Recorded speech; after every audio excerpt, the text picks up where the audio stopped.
Today I'd like to introduce you to the Hi, I'm a radio indum. Today I'd like to introduce you to the Book of Children by Thomas Phaer.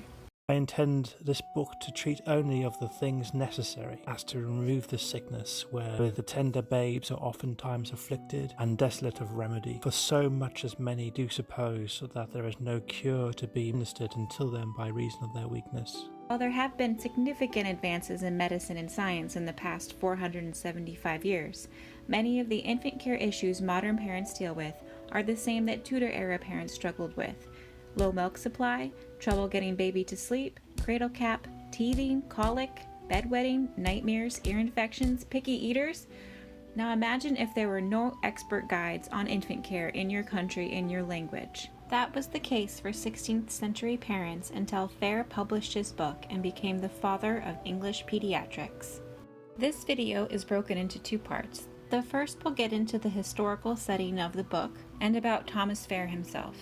And the second part will go over Phaer's advice on infant feeding and some of the conditions he covers in the Book of Children.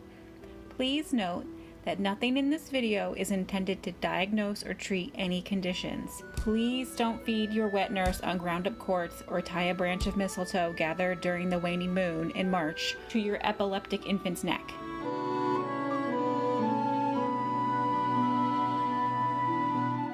The setting is England in the mid-16th century. It's the Tudor era, 3 years before King Henry VIII dies. This was a time before vaccinations, antibiotics, fever reducers, or germ theory.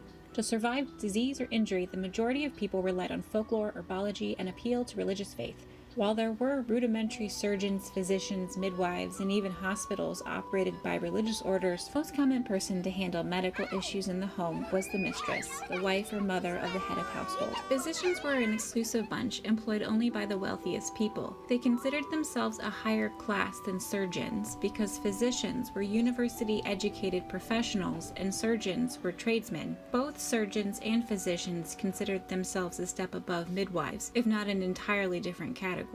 Though all three were regulated in England and had to swear oaths in the bishop's court that they would not use their knowledge to cause harm. One of the ways that physicians maintained their exclusivity was through the use of Latin, a kind of universal scholastic language, which was useful and effective during the manuscript era. But with the advent of the printing press in the 15th century, things began to change all across Europe. Knowledge once exclusive to those who knew Latin or Greek was translated into the vernacular and printed books became more affordable. In England, the Bible had been translated into English by Tyndale in 1525 and then Cloverdale in 1535, and this was spreading literacy and a sense of linguistic nationalism.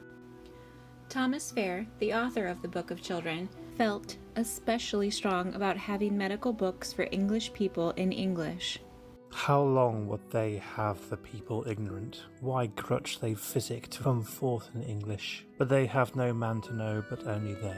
Or what make they themselves? Merchants of our lives and deaths, that we should buy our health only of them and at their prices. No good physician is of that mind. He was born in Norwich around 1510 and took a place in the household of William Paulet, the first Marquess of Winchester. He became both a lawyer and a physician, and after publishing Book of Children, a politician, serving 4 terms as an MP from Wales. Prior to 1544, he translated Jehan Goureau's The Regiment of Life and authored 2 other medical texts, a goodly brief treatise of the pestilence and a declaration of the veins, which were published in 1 volume by Edward Whitechurch. Thomas Phaer is credited not only as being the first to publish a book exclusively on children's diseases in English, but also with changing the way the English thought about medicine and medical knowledge.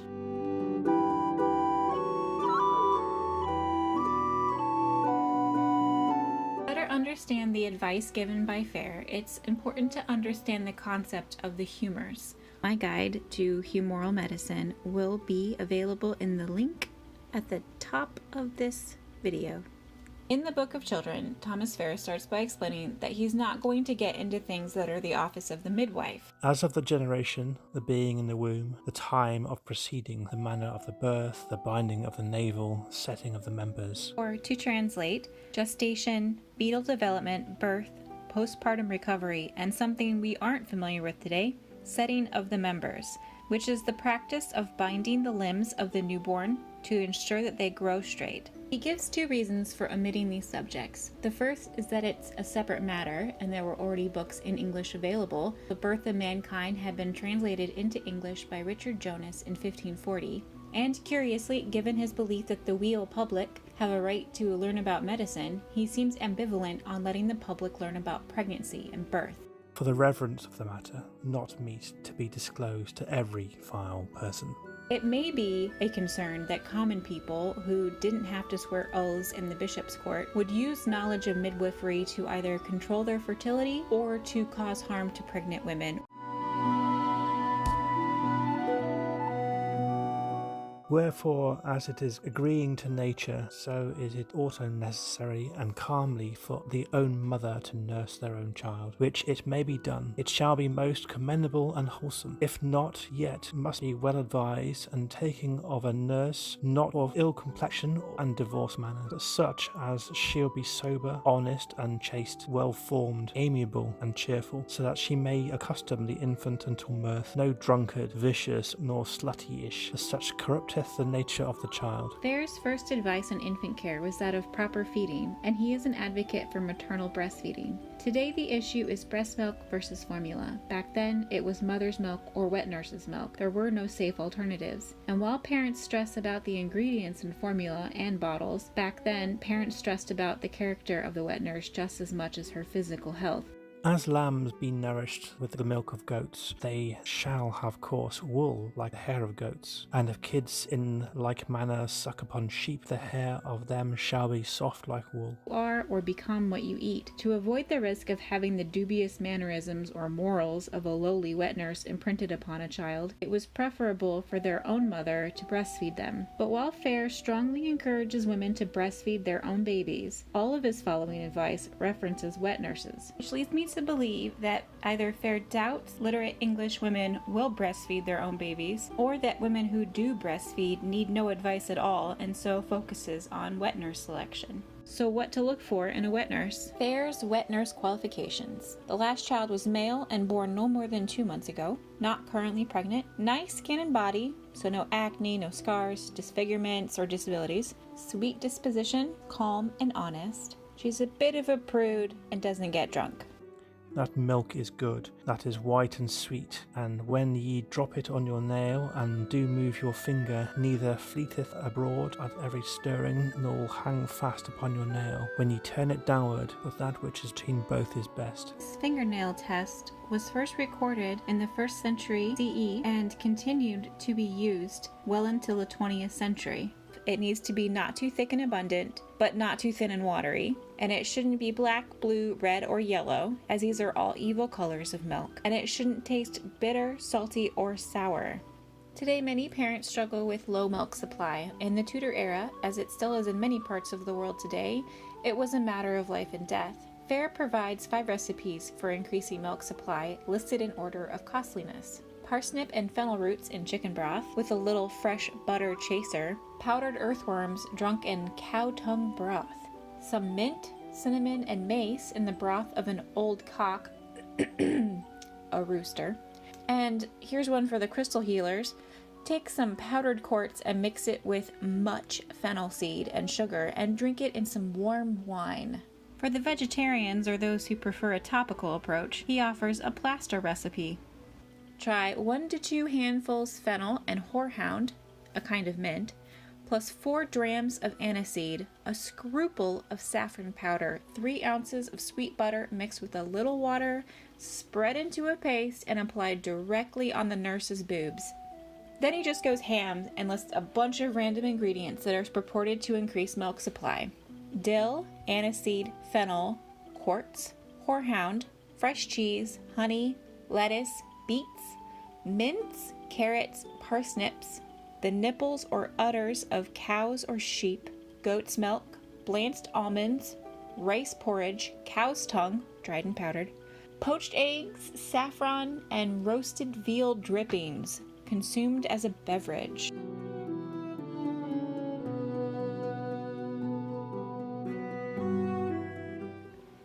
The Boke of Chyldren includes a long list of diseases and many remedies for each. They include ostomy or abscess of the brain, swelling of the head, scales of the head, which is various scalp conditions including cradle cap, watching or waking out of measure, terrible dreams, the falling evil or epilepsy, the palsy, which includes weakness and trembling, cramp, stiffness of limbs, which describes a high-tone baby and potentially a child with cerebral palsy, bloodshot in eyes, diseases in the ears, nursing out of measure or sneezing fits, bleeding of teeth, canker in the mouth, quinsy or swelling of the throat, cough, straightness of wind. They're not talking about farting, to my surprise, it was about asthma, feebleness of the stomach and vomiting, yaxing or hiccought, which is hiccups, colic and rumbling in the guts, flux of the belly or diarrhea, stopping of the belly or constipation, worms, swelling of the navel, which is an umbilical hernia, the stone, which is kidney stone, pissing in bed, bursting, which is a hernia, and if you don't know what a hernia is, it's when a piece of the bowel breaks through the abdominal wall, and it's as horrible as it sounds. Falling of the fundament, which is rectal prolapse, do not Google. Chafing of the skin, smallpox and measles, fevers, swelling of the coddes or genitals, and this could be due to injury or infection like with mumps, sessure, ingness, or shingles, which is what we would call shingles, only these are affecting children, burning and scalding, kibs, which is ulcerated chilblains on the heels, and chilblains are wounds that are caused by exposing very cold skin to extreme heat. You went out in the winter and then immediately stuck your feet near the fire, you could develop chilblains.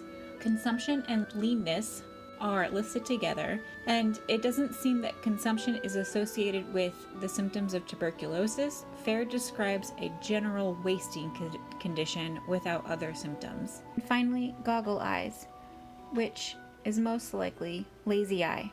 I'm only going to pick out a handful of the most common conditions today, but if you would like to learn more, I've linked to the book below, and if you really want me to do more of these conditions and another video, please let me know in the comments below.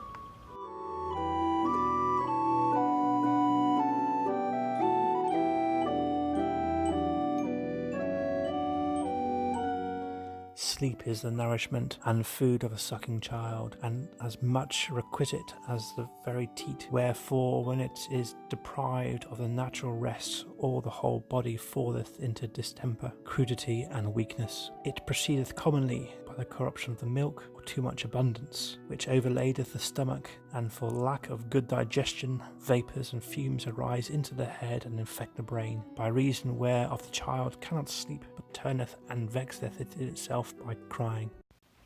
In other words, Phaer explains sleeplessness in infants as a result of being overfed with poor digestion, and he warns that the lack of sleep is a grave situation. The modern equivalent to this diagnosis is GERD. The baby isn't sleeping well because of acid reflux coming up their esophagus and causing them pain. Hands up if you've experienced a GERD baby. So what are Phaer's recommended treatments? Anoint the forehead and temples with the oil of violets and some vinegar, putting 1 to 2 drops in the nostrils.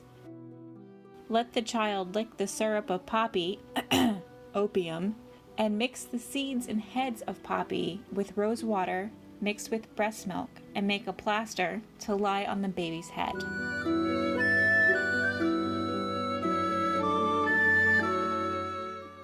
Oftentimes it happens, if that the child is afraid in the sleep, and sometimes waketh suddenly and startleth, sometimes shrieketh and trembleth, which effect cometh of the arising of stinking vapours out of the stomach into the phantasy and senses of the brain, as you may perceive by the breath of the child. If you've knocked your little one out with some opium, but they wake up with nightmares, it's caused by a stinking vapor arising from the stomach into the brain, evidenced by their bad breath. To treat this, give the kid some honey mixed with some powdered peony seeds or treacle with milk. To prevent nightmares, don't let the kid go to bed with a full stomach and prevent rocking them too much.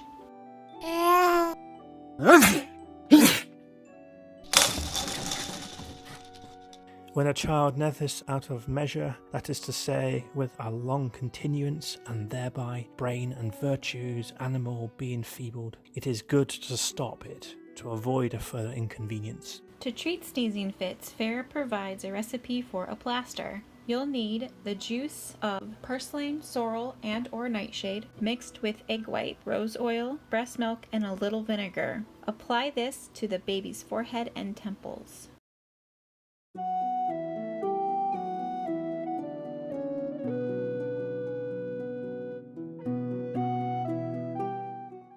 About the 7th month, sometimes more, sometimes less, after the birth, it is natural for the child to breed teeth, in which time many one is sore vexed with sundry diseases and pains, a swelling of the gums and jaws, unquiet crying, fevers, cramps, palsies, fluxes, rheums, and other infirmities, especially when it is long for the teeth to come forth, for the sooner they appear, the better and more easy it is to the child. There be diverse things that are good to procure an easy breeding of teeth, among whom the chiefest is to anoint the gums with the brains of a hare mixed with as much capon grease and honey, or any of these things alone is exceedingly good to supple the gums and the sinews. And when the pain is great and intolerable with aposteme or inflammation of the gums, it is good to make an ointment of oil of roses with the juice of morel, otherwise called nightshade, and in lack of it anoint the jaws within with a little fresh butter and honey.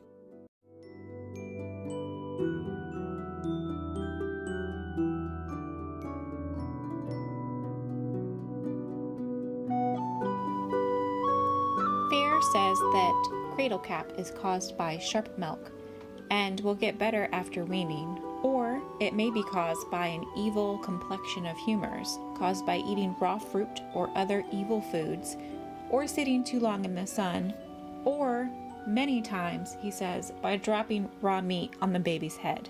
The first thing to do is to shave the baby's head. Now, considering how tricky clipping babies' nails are, just imagine shaving a baby's head with a straight edge, because there are no safety razors in Tudor England. Then the nurse must avoid all salty and sour foods that engender choler, such as mustard, vinegar, all fruits except the pomegranate, no eggs, no white meat, no dates, figs, or purslane, and prevent the baby from getting too hot.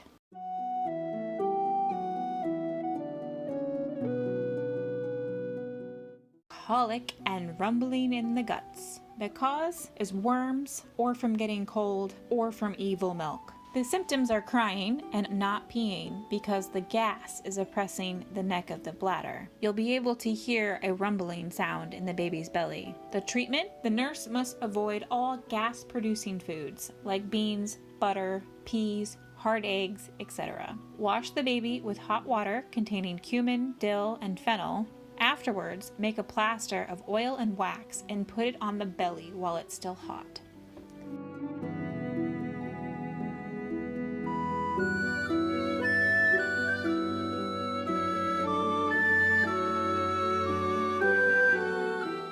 So far, the treatments we've covered are for minor conditions or issues, but Phaer covered much more serious conditions as well. While most of the treatments are herbal or physical, for very serious conditions such as epilepsy, an appeal to religious faith or magic often prevailed. The falling evil, called in the Greek tongue epilepsia, not only other ages, also little children, are oftentimes afflicted with this grievous sickness, sometimes by nature received of the parents, and then it is impossible or difficile to cure, sometime by evil and unwholesome diet, whereby there is endangered many cold and moist humours in the brain, whereupon this infirmity proceedeth, which it be in one that is young and tender, it is very hard to be removed, but in them that are somewhat strong, as of 7 years and upwards, it is more easy. I find that many things have natural virtue against falling evil, not of any quality elemental, but of by singular property, or rather an influence of heaven, which Almighty God has given unto things here on earth, as be these and other: sapphires, smaragdas, red coral, peony, mistletoe, oak taken in the month of March, and the moon decreasing, thyme, savine, dill, and the stone that is found in the belly of a young swallow, being the first brood of the dame. These, or one of them, hanged about the neck of the child, saving faith and preserveth it from said sicknesses. Phaer explains that the items he recommends don't in and of themselves cure epilepsy, but that a supernatural or metaphysical power is channeled through them.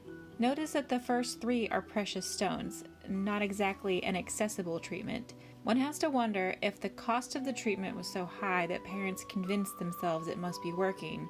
It's not as though the placebo effect is going to work on an infant with epilepsy.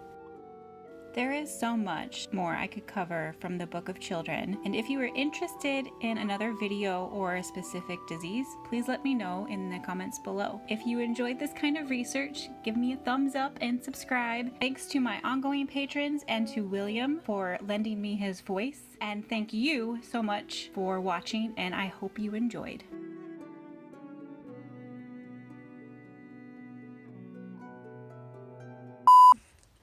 The Book of Children by Thomas Phaer. And then I like to drop you on your face.